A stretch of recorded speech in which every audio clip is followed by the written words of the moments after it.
היום אני אלמד אתכם איך להכין קערת שייק טרופי מרעננת שמושלמת לאכילה בימי הקיץ החמים.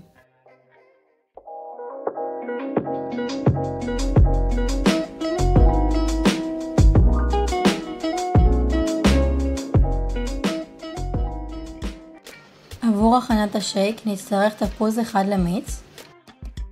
נחתוך את התפוז לחצי ונסחט אותו.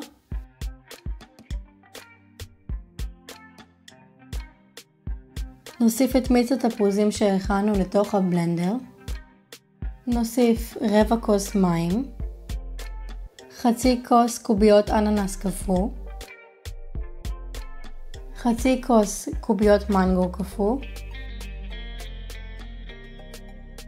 בננה שלמה קפואה. ונטחן את הכל ביחד. בגלל ששמנו מעט נוזלים, נצטרך מדי פעם לעצור ולערבב את כל המרכיבים. ולהמשיך לטחון. אם אתם רואים שהבלנדר ממש לא מצליח לזוז, תוסיפו עוד טיפה מים בהדרגה.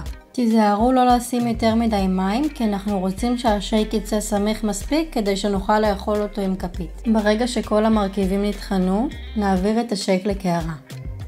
נוסיף מעל קוקוס טחון, או אם יש לכם קוקוס צ'יפס.